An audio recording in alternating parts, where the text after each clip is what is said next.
Channel 2 and 9, KCBS and KCAL, they're brother-sister stations. So I fly one helicopter, and I fly the evening shift, which starts in the afternoon, and we usually get off around midnight.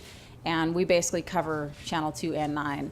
And we have news throughout the entire day. When I get there at 3:30, we already have a newscast. And the only time we don't have a show is from 6:30 to 8, but we still fly on stories. So we're pretty much launched on every little story, and we always have something to go live with. I wanted a way to solicit real estate companies, because back in the day you could take an R22 or a Hughes 300 and walk into a real estate office and hand them your business card. So I got a DBA, and I think I called it LA Copters at the time. And I would just say, hey, look, I can provide you aerial photography. I'd give them a rate sheet and tell them how much it would cost. And it varies depending on where the location is. And I'd try and do that. That business wasn't very good. I actually got more business doing tours. I made little flyers for tours and handed those out everywhere. And I actually got probably a couple calls a week to do that. That magic number, be patient. Networking, I really think, is important, because a lot of opportunities that are out there, sometimes, the chief pilot's sitting around the desk and he's like, hey, do you know so-and-so? Let's give him a shot or give him a try.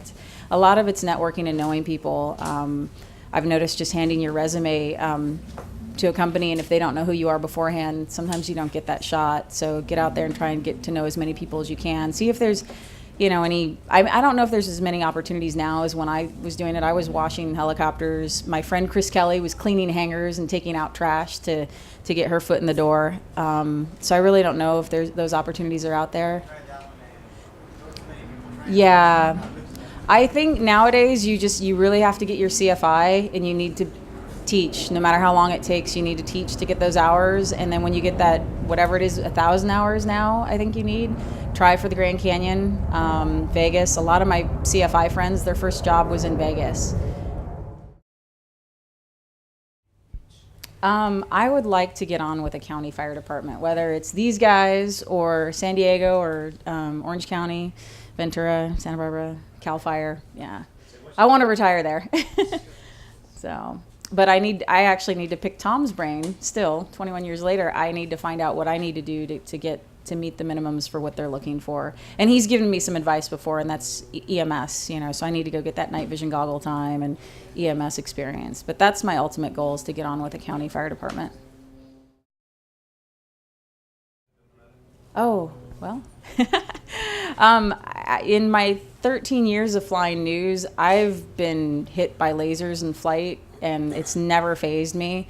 Last night we were flying down Aliso Viejo, and it was the first time that a laser actually hurt my eye. My eye still hurts this morning, but I took a laser to the eye, and when we landed, I made an emergency call to my eye doctor, and he said, it's probably not a big deal, just the cornea is burnt, no retinal damage, but it can really damage your eye. So I was given some contact information, and we have a forum on the PHPA website about laser strikes, right? So I'm going to see if we can pursue this and find this guy, because we have him on tape. We filmed him. So I don't know his exact apartment. We know the apartment, but we don't know the unit he lives in. And he could have been a guest. So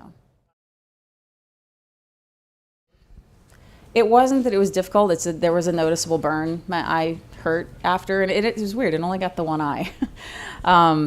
But as far as night vision, no, because flying over LA at night really isn't night. It's so well lit that it didn't seem to bother me that much. I do recall when I was flying for Channel 34, one of the news contracts I flew years ago, my camera operator was a LAPD reserve, so we took a laser strike. Didn't bother our eyes, but he put the guy on camera. We got up on O2 and called Terry Lincoln at the time and brought her in, and we actually made an arrest. We brought ground units in, and they brought him to Hooper Heliport, and we went and we landed, and we ID'd the guy, and he went to jail. But, so this has happened a lot, but that didn't bother my eyes that time. So it's kind of frustrating we didn't get him.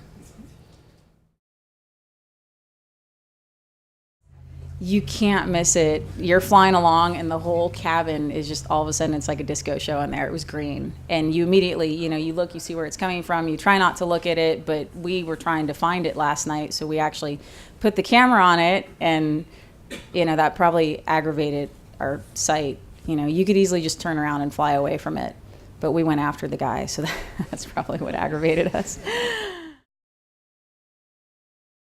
Sometimes, sometimes it works in your favor. I think a lot of the fire contract jobs I actually got maybe because I was a girl, because they thought it would be fun to have a girl out there. And then there's been companies that wouldn't hire me because I was a female, because maybe they didn't think I could hang with the boys or I'd be a distraction. Who knows? But I just move on. I don't take it personal. And, whether you're male or female, males could even be discriminated against. So I think it's just mostly a personality thing. You may not fit in at a certain company, so you just can't take it personal if someone doesn't want to hire you.